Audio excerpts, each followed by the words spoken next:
welcome back to my channel mga ka-idol. So sa video na ito ay papakita ko sa inyo kung paano ayusin tong nag-flooded na mga carb ng motor natin.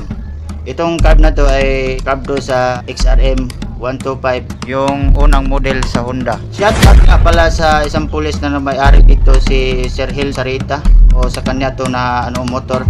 So wag na natin patagalin pa, simula na natin. Ito po siya mga idol. So buksan na natin.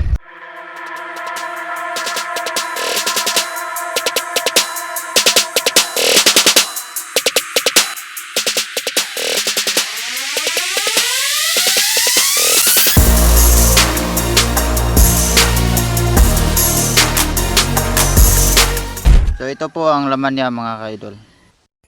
Ito ang kanyang floater.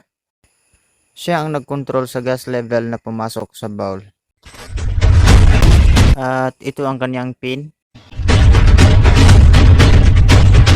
At ito ang kanyang float valve. Ayun, pudpud na. Isa itong dahilan kung bakit mag-flooded, dahil sira na ang rubber ng float valve natin. Mapupuno ng gas ang bowl dahil dito mag-leak. Kaya ang solusyon dito ay palitan na lang. Shout out sa Riders Motor Parts sa Kaijukan, Valencia at Bangsa 8 Balls. So marami silang pisa para sa mga motor dito. Yun.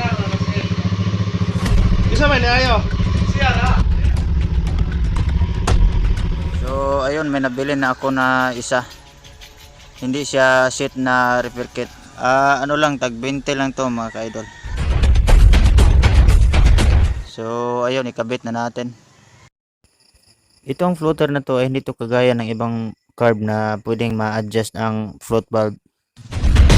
Dahil ito ay plastic to eh.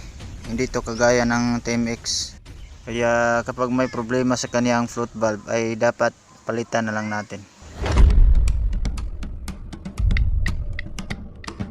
At ito ay dapat kong lagyan ng gasket para panigurado lang. Sa mga ganitong sitwasyon, na isa din to sa dahilan kung bakit mahirap mag-start ang mga motor natin. Lalo na sa umaga, dahil malagyan ng gas ang piston at hindi na kaya ang sunugin ng spark plug.